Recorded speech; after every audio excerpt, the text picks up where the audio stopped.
So good afternoon. Today we are going to discuss about the personality psychology, and today's topic is concept and nature of personality. Uh, as I know, you have already studied about the theories in this paper. I am little bit late starting this my classes.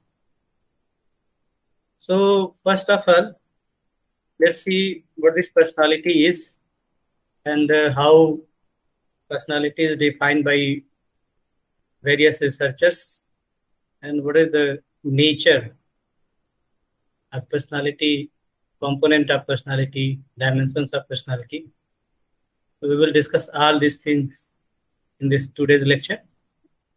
सबसे पहले हम देखते हैं personality है क्या। तो जैसा कि आपको पता है कि पर्सनालिटी जो शब्द है उसकी जो ओरिजिन है वो परसोना से हुई है। परसोना एक लैटिन भाषा का शब्द है जिसका शाब्दिक अर्थ होता है मास्क। नॉर्मली जो ग्रीस और रोमन के जो एक्टर हुआ करते थे वो अपने प्ले को परफॉर्म करने के लिए खास तरह से मास्क का इस्तेमाल करते थे जिसको परसोना कहा जाता था, और वही परसोना बाद में जो है पर्सनालिटी के लिए यूज किया गया। तो परसोना का यहाँ जो हमारा तात्पर्य है वो एक्सटर्नल अपीयरेंस से है, बाहरी वेशभूषा से है, हम कैसा बाहर से दिखते हैं। लेकिन पर्सनालिटी वास्तव में एक्सटर्नल अपीयरेंस नहीं है। हालांकि इन लेमैन इन जनरल टर्म हम जनरली ये यूज करते हैं। अगर कोई आपको लुक वाइज अच्छा दिखता है तो कहते हैं कि उसकी पर्सनालिटी अच्छी है। टॉल है, स्ट्रांग है, तो आप कहते हैं उसकी पर्सनालिटी अच्छी है। और वो उस पर्सनालिटी का जो शब्द आप इस्तेमाल करते हैं वो उसके एक्सटर्नल अपीयरेंस के लिए ही करते हैं। पर्सनालिटी की हिस्ट्री को अगर हम देखें तो पर्सनालिटी के ऊपर जो काम है बहुत पहले से ही किया जा रहा है, जिसमें अगर आप देखें तो जो ग्रीक फिजिशियंस हिपोक्रेट्स जो है इन्होंने बहुत पहले इसके ऊपर काम किया था और अलग अलग जो है द्रव्य के आधार पर अलग अलग तरह की पर्सनालिटी का निर्धारण इन्होंने किया था। इन जनरल पर्सनालिटी एक साइकोसोशल फिनोमेना है जो व्यक्ति के कॉग्निटिव फीचर्स के एनालिसिस करती है और उसकी सोसाइटी में क्या कंडीशन है उसको रिप्रेजेंट करती है। पर्सनालिटी के अगर मीनिंग की हम बात करें तो पर्सनालिटी जो है आपके कैरेक्टर, बिहेवियर, थॉट जो है इन सब से मिलके बनी होती है। और ये जो साइकोलॉजिकल एट्रीब्यूट्स हैं, थॉट, फीलिंग, बिहेवियर, एक्शन, ये इंडिविजुअल को एक दूसरे से डिफरेंट करते हैं, एक दूसरे से यूनिक बनाते हैं, एक दूसरे से भिन्न करते हैं। पर्सनालिटी जो होती है वो व्यक्ति के अंदर निहित होती है और through out the life consistent होती है, उसमें बहुत अधिक चेंजेस नहीं आते हैं। पर्सनालिटी व्यक्ति के जो खास विशेषताएं हैं उसको प्रदर्शित करती है, जो खास तौर से सोशली अपीलिंग होते हैं। जैसे अगर कोई व्यक्ति अपने मेहनत के बल पर भी चुनाव जीतता है तो हम नॉर्मली कहते हैं कि पर्सनालिटी वो व्यक्ति अपने क्षमता के आधार पर चुनाव नहीं जीता है बल्कि व्यक्तित्व के आधार पर। और इसी व्यक्तित्व का असर आपने अभी पिछले 5 सालों में देखा होगा कि बहुत से ऐसे लोग थे जो कभी चुनाव नहीं जीत सकते थे लेकिन नरेंद्र मोदी की पर्सनालिटी की वजह से जीत गए। इस टर्म में भी पर्सनालिटी का इस्तेमाल होता है। हम अब कुछ परिभाषाओं की चर्चा करेंगे और अलग अलग तरह से लोगों ने पर्सनालिटी को परिभाषित करने का प्रयास किया है, उनकी एक एनालिसिस आपके सामने मैं रख रहा हूँ। इसमें सबसे पहले हम देखेंगे कि पॉपुलर डेफिनेशन ऑफ पर्सनालिटी क्या है। तो पॉपुलर जो डेफिनेशन ऑफ पर्सनालिटी है वो व्यक्ति की जो सोशल वैल्यूज हैं उस पर ज्यादा फोकस करती है। ठीक है, जैसे कोई व्यक्ति अगर अट्रैक्टिव है, गुड लुकिंग है, लिबरल है, अलग अलग सिचुएशन में जो है इजिली मिक्सअप हो जाता है, परिस्थितियों के साथ अपने को ढाल पाता है। ठीक है, जो सामाजिक रूप से मान्य स्वीकार व्यवहार है उस तरह के व्यवहार प्रदर्शित करता है, तो हम उसको जो है पॉपुलर पर्सनालिटी या बेस्ट पर्सनालिटी मानते हैं। लेकिन इस परिभाषा की एक प्रॉब्लम, बहुत से लोग हैं जो इसमें फिट नहीं होते। ठीक है, और इसको अगर देखें तो बहुत से लोगों के अनुसार उनके पास कोई पर्सनालिटी नहीं। बहुत से लोग हैं जो बहुत पॉपुलर नहीं है, लिबरल नहीं है, अट्रैक्टिव नहीं है, गुड लुकिंग नहीं है। पॉपुलरिटी के आधार पर व्यक्तित्व का को परिभाषित करना है। If someone is popular, his good personality, ये थोड़ा सा कठिन है। और उससे भी इंटरेस्टिंग बात यह है कि आप बहुत से ऐसे लोगों को जानते होंगे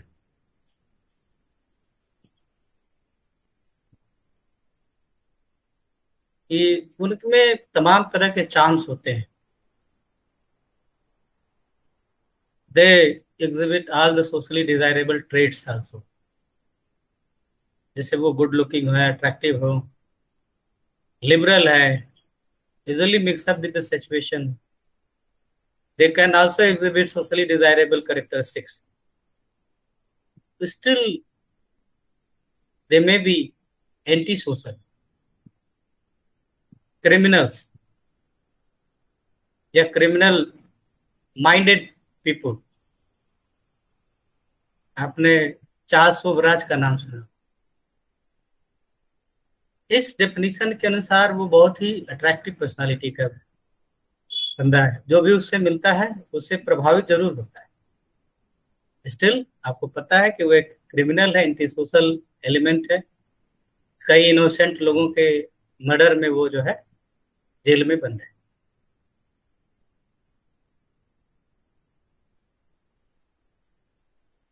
दूसरी जो परिभाषाओं का जो क्लास है पर्सनालिटी का, वो है पॉलिटिकल डेफिनेशन। पॉलिटिकल डेफिनेशन जो पर्सनालिटी के है, इसके अनुसार वही उसी व्यक्ति के पास पर्सनालिटी है या वही पर्सनालिटी है जो करिश्मेटिक है, अट्रैक्टिव है, रिप्रेजेंट मास को रिप्रेजेंट कर सके, और जो उसकी लाइफ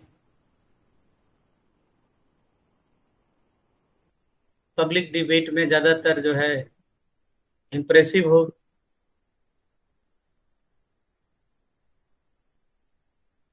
और उसकी जो लाइफ है वो फुल विथ स्कैंडल।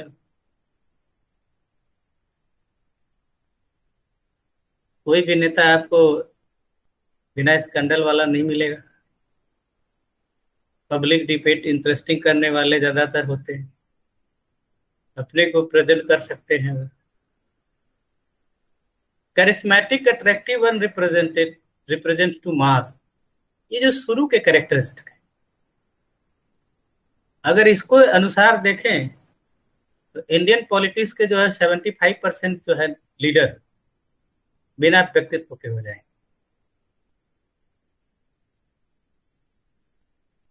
क्योंकि बहुत से हैं जो करिश्मेटिक नहीं, जिनको कुछ नहीं आता है, जो कोई करिश्मा नहीं कर सकते, फिर भी वो लीडर हैं। तो जो पॉलिटिकल डिफिनीशन है पर्सनालिटी की, वो भी अपने आप में प्रॉब्लमेटिक है। You know several name. Rabri Devi का आपने नाम सुना होगा, बिहार के चीफ मिनिस्टर हुआ करती थी। इस डिफिनीशन पर उनकी पर्सनालिटी कहाँ आती है? ऐसे बहुत से लोग हैं।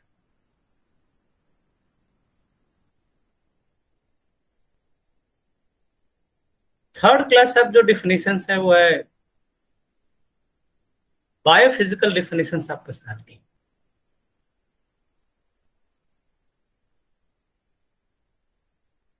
ये जो पर्सनालिटी का डिफिनेशन का क्लास है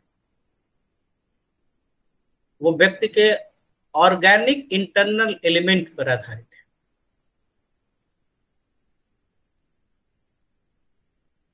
इसके अनुसार पर्सनालिटी के कुछ ऐसे ट्रेड्स हैं जिनका ऑब्जेक्टिव मेजरमेंट किया जा सकता है, और इसी तरह की परिभाषाओं को आधार बनाकर जो थ्योरी शेल्डन ने क्रेस्मर ने डेवलप की थी, जैसा कि आपको पता है क्रेस्मर ने बॉडी फिजियोलॉजी के आधार पर, शेल्डन ने बॉडी मॉर्फोलॉजी के आधार पर जो है पर्सनालिटी को कैटेगराइज करने का प्रयास किया। और शेल्डन की जो क्लासिफिकेशन है फिजिक के आधार पर, उन्होंने पर्सनालिटी के 3 प्रकार बताए: एंडोमार्फिक, मेसोमार्फिक, एक्टोमार्फिक। एंडोमार्फिक जो फैट और फ्लैसी होता है, मेसो जो एथलेटिक बिल्ड का होता है, जिसका मसल अच्छा होता है, और एक्टोमार्फिक जो थिन, एकदम दुबला पतला जिसको कहते हैं। उसी तरह से क्रेस्मर ने भी जो है athletic, asthenic, dysplastic, picnic type का अलग अलग तरह का पर्सनालिटी बताया था। वो भी इसी बायोफिजिकल जो है जो कॉन्स्टिट्यूशन है उसके आधार पर पर्सनालिटी को परिभाषित करने का प्रयास किया। इसके बाद हम आते हैं ये ऑमनिबस डिफिनेशंस। इस कैटेगरी के जो डिफिनेशंस हैं उसमें पर्सनालिटी के जो ले इम्फेसिस है उन सबको एक साथ इंक्लूड करने का प्रयास किया गया है, जो सामान्य विशेषताएं होती हैं।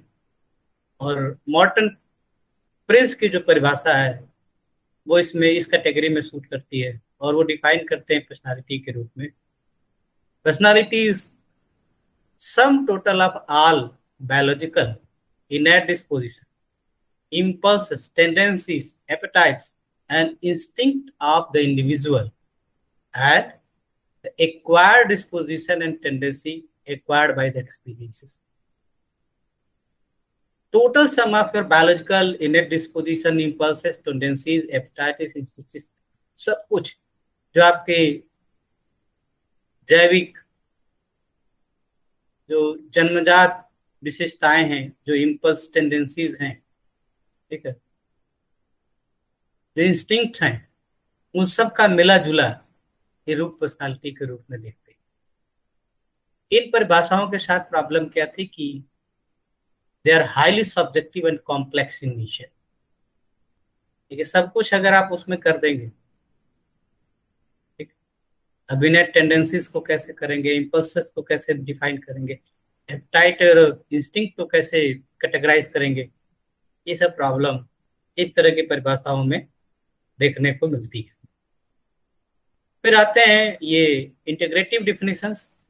इंटीग्रेटिव जो डिफिनेशंस हैं इनका जो कोर है, जो इसेंशियल है, वो ये है कि जो बिहेवियर में एक ऑर्डर होता है, कंसिस्टेंसी होती है, जिसकी वजह से व्यक्ति अक्रॉस द सिचुएशन सिमिलर व्यवहार करता है, और बहुत हद तक ये पर्सनालिटी की परिभाषा को पर्सनालिटी परिभाषित करने में सफल भी है। इसके अनुसार जो है एक डिफिनीशन जैसे कॉगन एंड हैममैन की है, इनका मानना है कि personality is a total pattern of characteristic way of thinking, feeling and behaving that constitute the individuals distinctive method of relating to the environment. उसी तरह से मन ने भी परिभाषित किया कि personality is the most characteristic integration of individual structure, model of behavior, interest, ability and aptitude. So consistency of behavior across the situation is the main objective with this kind of definition.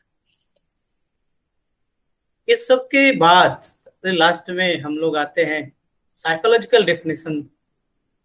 और personality के जो psychological definitions हैं इसमें तमाम तरह के जो psychological variables हैं, एट्रीब्यूट्स हैं, उनका इस्तेमाल करते हुए पर्सनालिटी को परिभाषित करने का प्रयास किया गया। इनमें जैसे एडजस्टमेंट के रूप में, टेम्परामेंट के रूप में, यूनिकनेस के रूप में, डायनामिक्स ऑर्गेनाइजेशन के रूप में। अगर इस क्लास की परिभाषाओं की हम बात करें तो इसमें बहुत सी परिभाषाएं हैं। उनमें से कुछ एक परिभाषाएं मैं आपके सामने रख रहा हूँ। परिभाषाएं नंबर में 100 से ज्यादा है, मोर देन 100।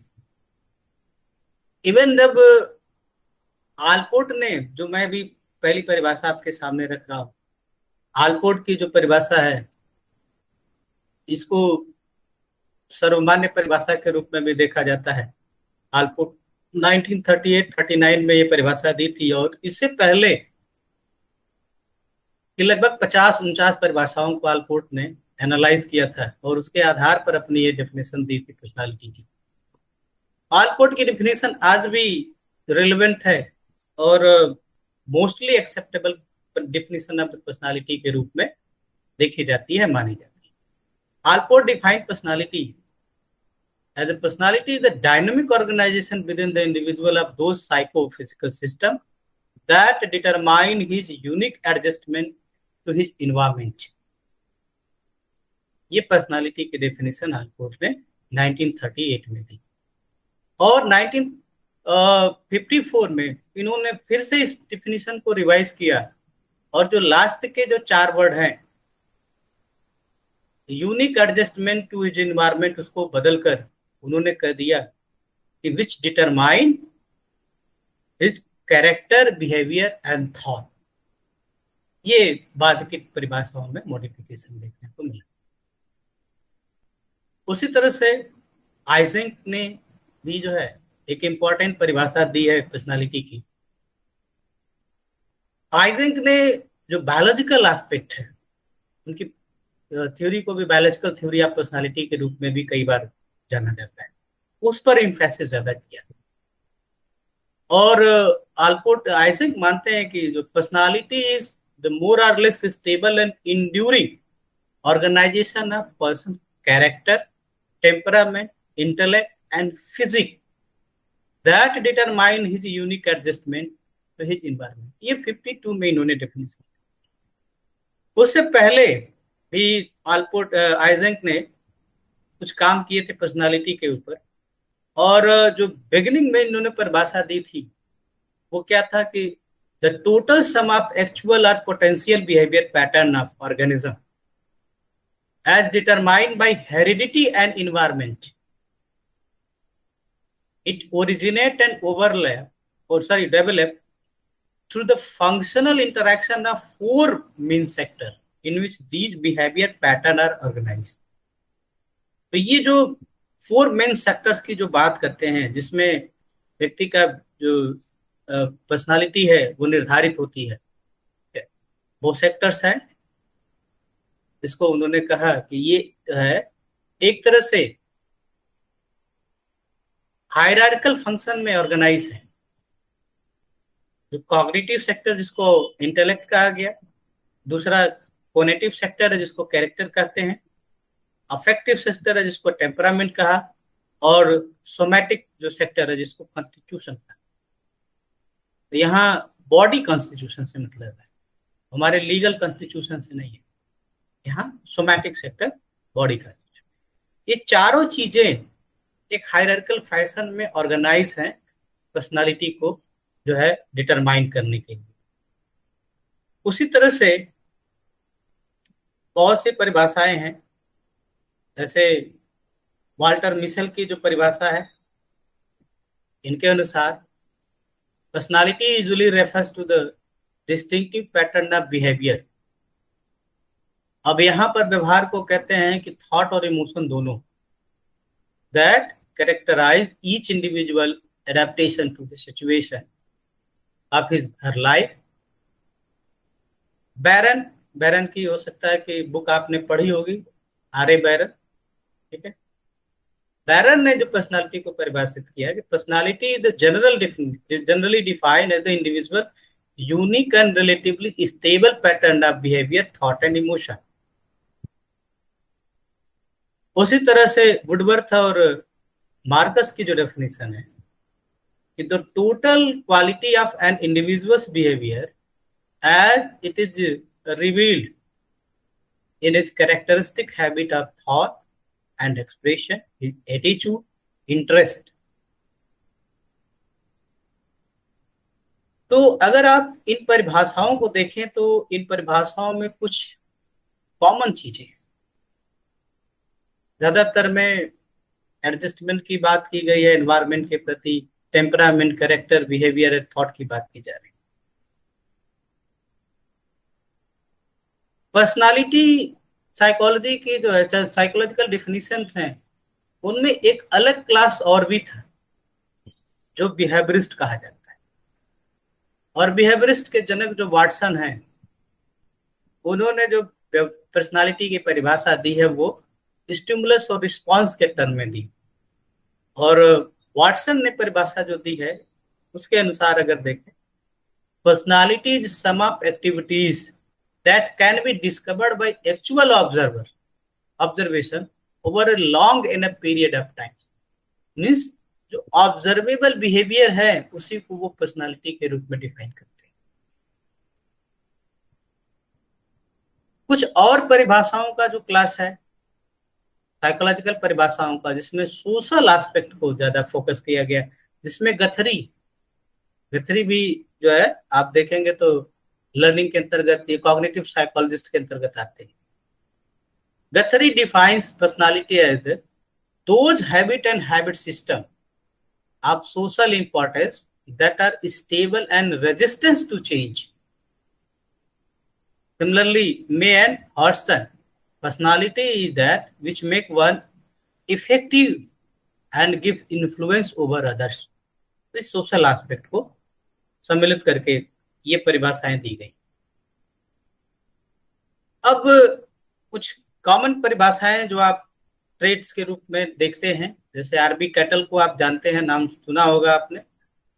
कैटल की जो परिभाषा है कि personality is that which permit the prediction of what a person will do in a given situation.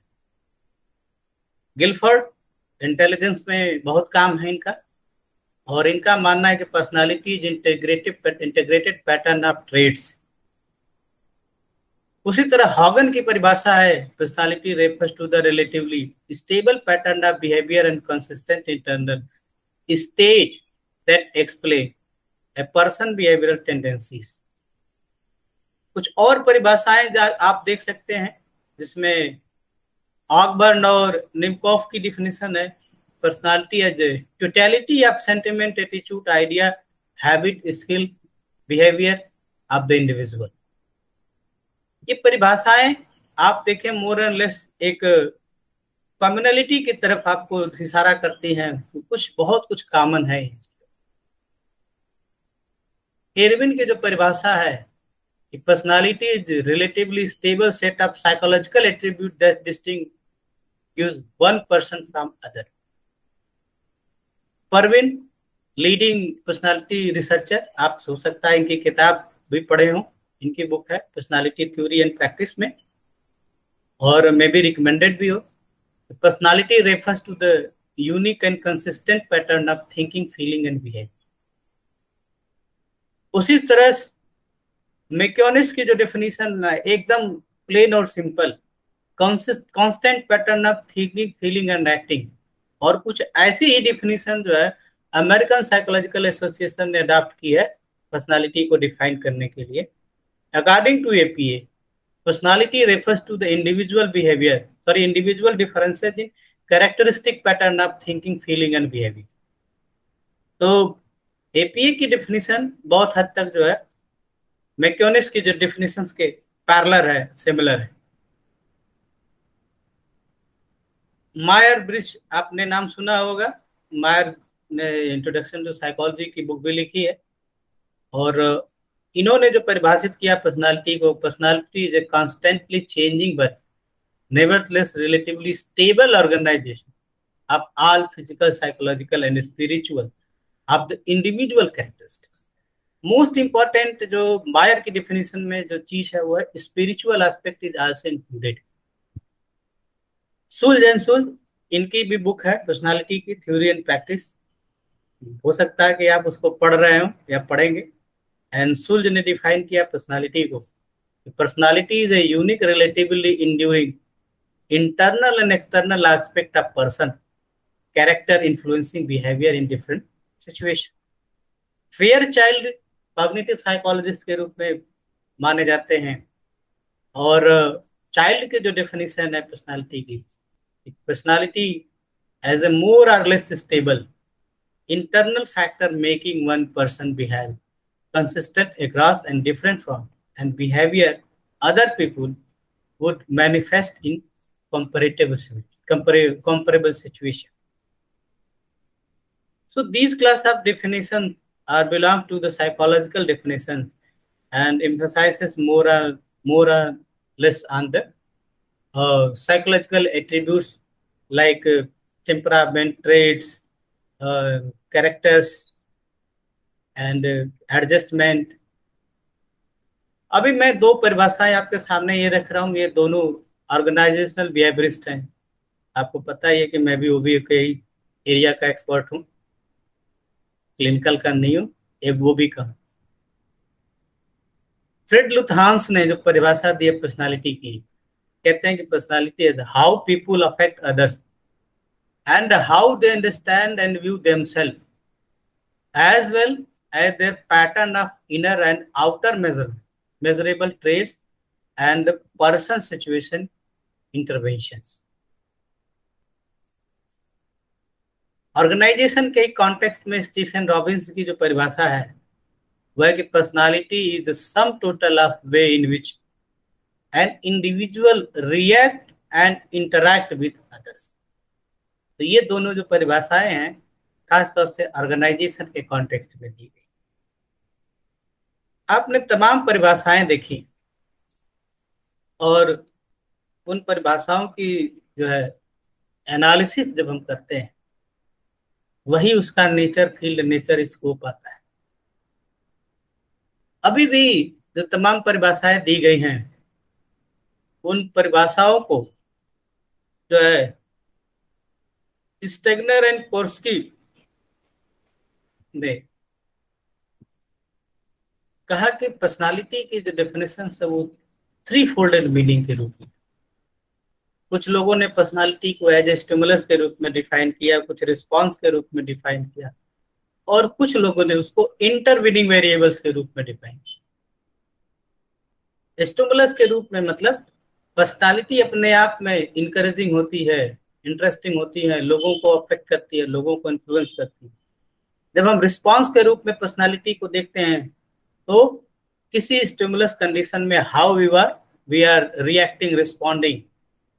और जब हम इंटरवीनिंग वेरिएबल्स के रूप में देखते हैं पर्सनालिटी को, तो पर्सनालिटी वो वेरिएबल है, वो एस्पेक्ट है, वो कॉन्सेप्ट है कि जब किसी भी वातावरण में कोई स्टिमुलस होता है उसके प्रति जब हम अनुक्रिया करते हैं तो स्टिमुलस और अनुक्रिया के बीच जो इंटरवीनिंग मेडिएटिंग वेरिएबल होता है वो पर्सनालिटी होती है।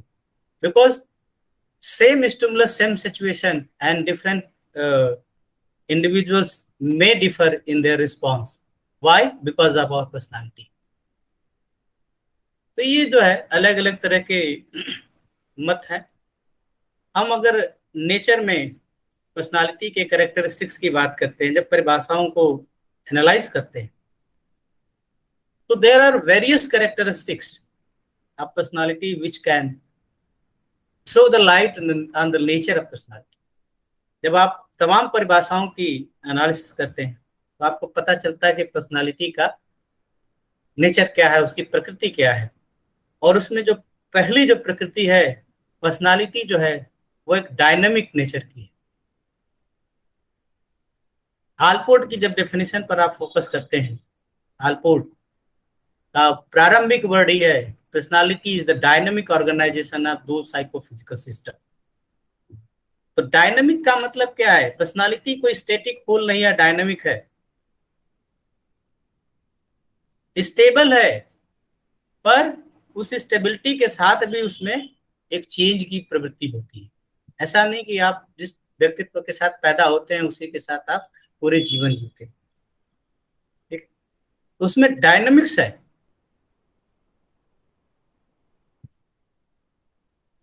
दूसरी बात ये करते हैं कि साइको फिजिकल सिस्टम, यानी कि साइकोलॉजिकल और फिजिकल दोनों एस्पेक्ट मिलकर पर्सनालिटी का निर्धारण करता है। आपने कुछ फिजिकल एस्पेक्ट पर भी देखे, कुछ साइकोलॉजिकल एस्पेक्ट पर भी देखे।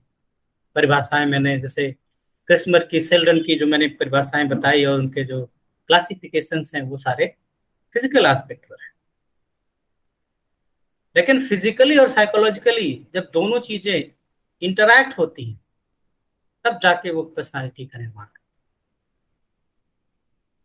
ये जो साइकोफिजिकल सिस्टम है इसमें traits, emotion, intellect, temperament, character, motives, ये सारी चीजें इंटरैक्ट करती हैं और ज्यादातर ये चीजें साइकोलॉजिकल एलिमेंट है। लेकिन इनका आधार जो है वो न्यूरोलॉजिकल या आपके जो एंडोक्राइनोलॉजी है आपकी बॉडी की, उस पर निर्भर करती है।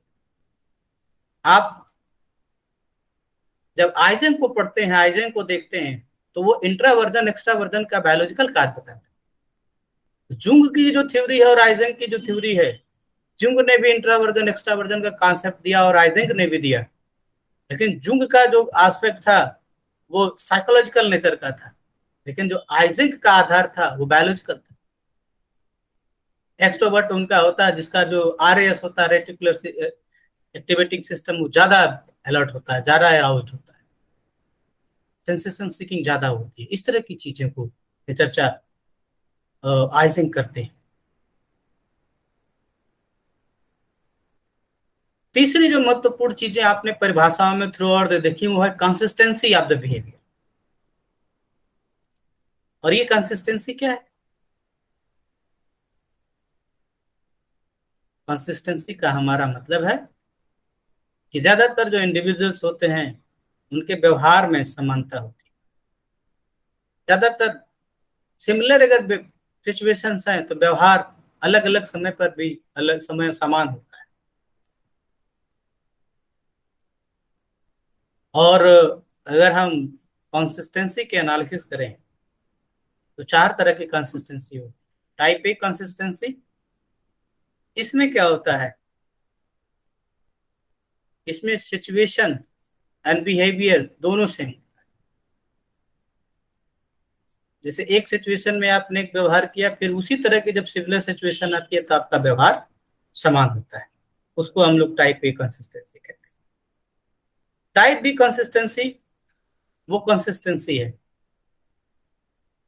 when your behavior is repeated in different situation, उसमें आपके बिहेवियर की कंसिस्टेंसी को एसेस करने का प्रयास किया जाता है। जैसे आप एक बार इंटरव्यू एक पैनल में शामिल होते हैं और उसी जॉब के लिए फिर दूसरा पैनल में आप जाते हैं, ठीक है, ताकि आपके असेसमेंट को सही तरीके से जाना जा सके। तीसरा है टाइप सी कंसिस्टेंसी, जब आपको सेम सिचुएशन में डिफरेंटली एक्ट करने के लिए कहा जाता है, उसको टाइप सी कहते हैं। जैसे किसी एक्टर को कहा जाए तो वो अलग अलग एक्टर्स के रोल को जो है इमिटेट करे या उनकी मिमिक्री करे, तो इस तरह की कंडीशंस हो सकती है। और लास्टली जो फोर या डी है, type D consistency, when person behave differently in different situation, means there is no consistency in behaviour. यहाँ पर पर्सन के जो बिहेवियर है वो सिचुएशन के according, demands of the situation के अकॉर्डिंग होता है। जैसे जैसे परिस्थिति बदलती जाती है वैसे वैसे वो बदलता जाता है। जैसे एक आपका व्यवहार आपके मित्र के प्रति अलग होता है, पेरेंट्स के प्रति अलग होता है, अपने टीचर्स के प्रति अलग होता है, तो डिफरेंट सिचुएशन में बिहेवियर में डिफरेंसेस। ज्यादातर परिभाषाओं में एडजस्टमेंट की बात है और ये यूनिक एडजस्टमेंट है। पर्सनालिटी आपको वातावरण के साथ समायोजन स्थापित करने में मदद करती है। चेंजिंग एनवायरनमेंट है, उसके साथ कैसे आप एडजस्ट करते हैं। और हर व्यक्ति का जो एडजस्टमेंट होता है वो यूनिक होता है।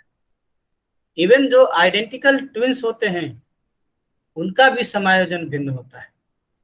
इसीलिए मैंने अभी शुरू में बताया कि same stimulus, different person, different responses. Why? Because of our uniqueness. तो हम एक दूसरे से भिन्न हैं, इसलिए एक दूसरे से अलग परिस्थितियों के साथ समायोजन करने का भी प्रयास करते हैं। डेवलपमेंट ऑफ पर्सनालिटी स्ट्रक्चर, जो पर्सनालिटी डेवलपमेंट है वो एक नेचुरल प्रोग्राम है। आप चाहे न चाहें कुछ न कुछ पर्सनालिटी में आपके चेंजेस होता है, डेवलपमेंट होता रहता है। ठीक है, इन्फेंट के कंडीशन में जो व्यक्ति की पर्सनालिटी होती है वो अलग, जब बच्चा बड़ा होता है तो उसकी पर्सनालिटी और डिफर होती है, जब वो एडोलसेंट में है जाता है तो उसकी पर्सनालिटी में और डिफरेंसेस आपको दिखते हैं, और जब वो एडल्टहुड में आता है तो उसकी पर्सनालिटी टोटली भिन्न होती है। ठीक, तो ये जो पर्सनालिटी में जो डेवलपमेंट है वो एक नेचुरल ग्रोइंग प्रोसेस है, और वो होता ही होता है।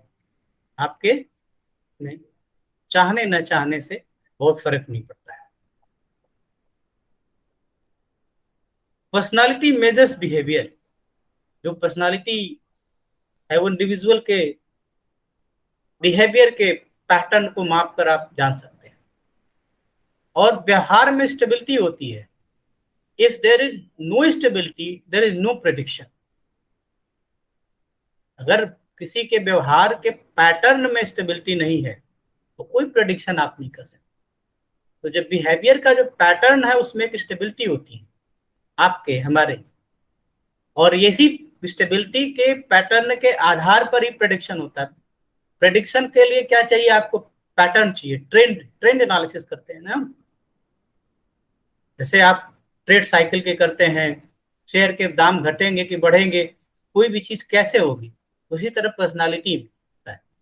तो प्रेडिक्शन के लिए जरूरी है कि स्टेबिलिटी हो, क्योंकि उसी ट्रेंड के एनालिसिस के आधार पर हम जो है प्रेडिक्शन करते हैं।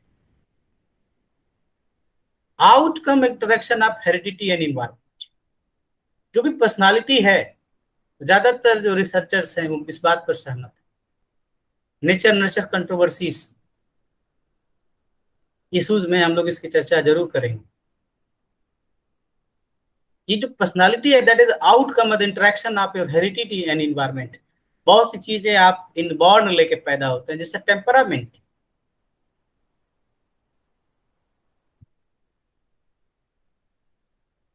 लेकिन हमारा फिजिकल, सोशल और इमोशनल, मोरल, ये सब जो डेवलपमेंट है that is much more affected by the environmental factor rather than the biological factor. तो हमारी जो पर्सनालिटी है वो हेरिडिटी, इन्वायरमेंट का, नेचर नर्चर का एक इंटरेक्शन। सबसे महत्वपूर्ण चीज है पर्सनालिटी में motive factors. Motive factors means motivation. हमारे हर व्यवहार के पीछे कोई ना कोई मोटिवेशन। उसी तरह से पर्सनालिटी में भी जो है मोटिव फोर्सेस होते हैं। हमारे जो व्यवहार हैं इन्हीं मोटिव से अफेक्टेड होते हैं। ये तमाम तरह के मोटिव्स हैं, ईगो इन्वॉल्वमेंट है, सेंटिमेंट्स हैं, जो हमारे लिए मोटिवेशन का काम करते हैं। Consciousness is the another important component of personality. हम जब इन्वायरमेंट के साथ इंटरेक्ट करते हैं तो चैतन्य रूप से करते हैं, चेतना में करते हैं, और ये जो इंटरेक्शन है वही हमारे सेल्फ कॉन्सेप्ट के फॉर्मेशन का इंपॉर्टेंट आधार है। Self concept means who we are, who am I।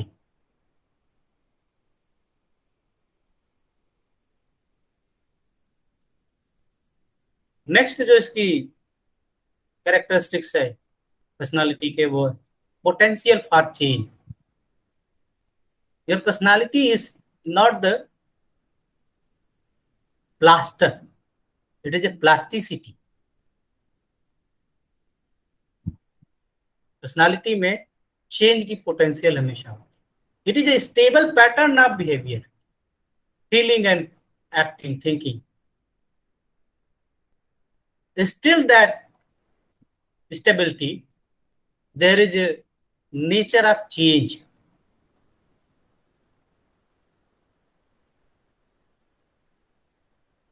और ये जो चेंज है वो स्लो होता है,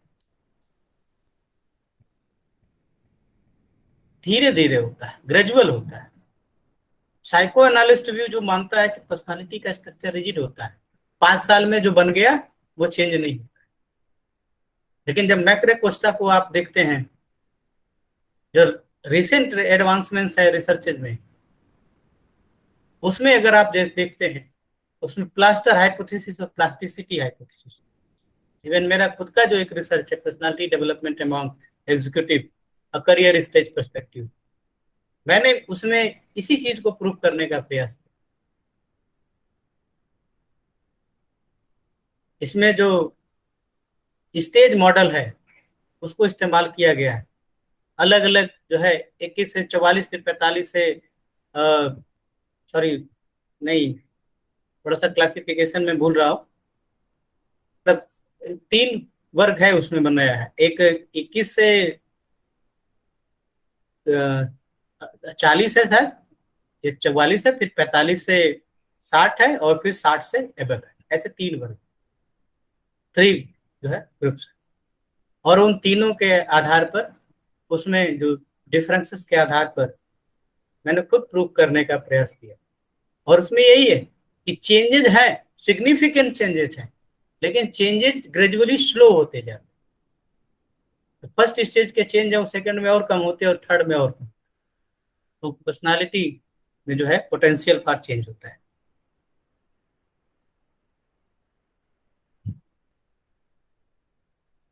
अब थोड़ा डायमेंशंस ऑफ पर्सनालिटी की अगर हम चर्चा करें, तो जो साइकोलॉजिकल रिसर्चेज हैं पर्सनालिटी से रिलेटेड, उसमें पर्सनालिटी के बहुत से डायमेंशंस की पहचान किए हैं. और अभी जो मैंने परिभाषाएं ज़्यादातर आपको बताई, उनमें आप इन डायमेंशंस की चर्चा किसी न किसी रूप में देखें.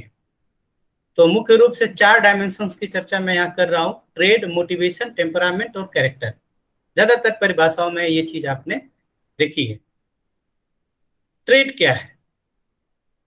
तो traits are relatively permanent characteristic of personality which compel an individual to behave consistently across different situations. Permanent या स्टेबल पैटर्न जिसको कह रहे हैं, और व्यक्ति को इन्हीं जो मेजरेबल ट्रेड्स है, इन्हीं के आधार पर आप उनको एक दूसरे के साथ कंपेयर कर सकते हैं. ठीक है. ये ट्रेड्स में रिलेटिवली परमानेंट चेंज की बात हो रही. रिलेटिवली का मतलब समय के साथ इसमें परिवर्तन हो सकता है, लेकिन ज्यादा परिवर्तन नहीं होता है. आपने इंट्रोवर्जन एक्सट्रोवर्जन का नाम सुना होगा, न्यूरोटिसिज्म स्टेबिलिटी का नाम सुना होगा, साइकोटिसिज्म का नाम सुना होगा. ये सब जुंग के, आइजेंक के और 5 फैक्टर जो मॉडल्स हैं, उनमें ये सब सारी चीजें ये ट्रेड्स के रूप में आपको देखने को मिलते हैं. दूसरा जो डायमेंशन है पर्सनालिटी का, वो मोटिवेशन. इसमें ज्यादातर साइकोलॉजिस्ट इस बात पर सहमत है कि किसी भी पर्टिकुलर बिहेवियर में एंगेज होने के लिए मोटिवेशन का होना आवश्यक. तो हर पर्सनालिटी की परिभाषा में, थ्योरी में आपको कोई ना कोई मोटिवेशनल डायमेंशन जरूर मिलेगा. इसमें ज्यादातर अचीवमेंट, पावर, एफिलिएशन, अप्रूवल, ये सब डायमेंशंस हैं जिसमें पर्सनालिटी के टर्म में रिसर्च हो रही है. टेम्परामेंट, कई जगह इसका इस्तेमाल हुआ, इवन आइजेंक की परिभाषा में भी है. टेम्परामेंट जो है वो थर्ड इंपॉर्टेंट डायमेंशन है पर्सनालिटी का. and this refers to some total emotional and affective tendency of the person. Trait behaviour pattern है, ध्यान रखने की जरूरत है। और ये टेम्परामेंट क्या है? इमोशनल एंड अफेक्टिव टेंडेंसी है, इमोशनल एस्पेक्ट है, जिसमें सेंसिटिविटी है, इरिटेबिलिटी है, नर्वसनेस है, प्लेजरनेस है, प्लेजेंटनेस है। ये कुछ एडजेक्टिव्स हैं जो टेम्परामेंट को डिस्क्राइब करते हैं। और टेम्परामेंट को कहा जाता है कि ये ज्यादातर इनबॉर्न होते हैं, इनैट होते हैं, जब आप पैदा होते हैं तो इनको लेके आते हैं। और लास्टली ये कैरेक्टर, इसकी चर्चा आपने कई परिभाषाओं में देखी है। And by the character we mean moral excellence. और ये पर्सनालिटी का एक इम्पॉर्टेंट जो है डायमेंशंस है, ठीक है। ज्यादातर ये लर्न एस्पेक्ट है, जब हम समाज के साथ इंटरेक्ट करते हैं, सोशलाइजेशन की प्रक्रिया में इसको हम देखते हैं और सीखते हैं। तो ये कुछ खास जो है इम्पॉर्टेंट डायमेंशंस थे। So this is all about from my side in today's class. And now if you have any query, you can ask. और हार्दिक सिंह आहूजा, आप अटेंडेंस हमें भेज देंगे। Okay sir. कोई क्वेरी है आप लोगों की आज के इस क्लास से तो आप पूछ सकते हैं, नहीं तो फिर हम लोग क्लास बंद करें। सर जैसे आपने बोला था शुरू में कि टाइम के साथ पर्सनालिटी ज्यादा चेंज नहीं करती है, तो सर अगर हम नेचर वर्सेस नर्चर वाली डिबेट के पर्सपेक्टिव से देखें तो जैसे जैसे हम लोग टाइम ज्यादा स्पेंड करते हैं अपनी लाइफ का, वैसे वैसे हमारे मतलब किस चीज का इन्फ्लुएंस बढ़ता है और किसका इन्फ्लुएंस कम होता है, ऐसा कुछ बनाया जा सकता है क्या? चैट देखिए, पर्सनालिटी को डिफाइन किया गया है कि relatively stable pattern of behaviour, thinking and stable pattern का मतलब तो स्टेबिलिटी से है, लेकिन रिलेटिवली का मतलब क्या है कि उस स्टेबिलिटी में भी चेंज की पॉसिबिलिटी है। जब आप इन्वायरमेंट के साथ इंटरेक्ट करते हैं, जैसे मैंने भी बताया, तो ट्रेड में तो कुछ चेंज हो सकता है, लेकिन टेम्परामेंट जो इनर्ट है उसमें कैसे चेंज करेंगे? अभी इसीलिए मैंने डायमेंशंस की चर्चा की ना, ठीक है। कैरेक्टर सोशलाइजेशन से डेवलप होता है, आपके कैरेक्टर में चेंज हो सकता है, लेकिन टेम्परामेंट में नहीं चेंज हो सकता है। ट्रेट में चेंज हो सकता है, ठीक है, मोटिव्स में चेंज हो सकता है। तो there are certain aspect of personality which is relatively more stable than the other aspect of the personality. कुछ में चेंज होगा, कुछ में बहुत कम संभावना होती है। इसमें खासतौर से मैं जो टेम्परामेंट की बात किया, आपके जो इमोशनल और अफेक्टिव एस्पेक्ट की बात किया, क्योंकि जब हम पहले से ही देख रहे हैं कि वो इनबॉर्न है, इनैट है, तो बहुत कुछ उसमें परिवर्तन नहीं लाया जा सकता, ठीक है। Okay sir. Is that clear Hardik? Yes sir. चलिए, एनीथिंग एल्स? कोई और क्वेरी है तो बताएं, नहीं फिर क्लास बंद करें हम। चलिए, कोई और क्वेरी नहीं लग रही है। So thank you all today for today's class. We thank will you meet sir. Soon in next class. Thank you sir.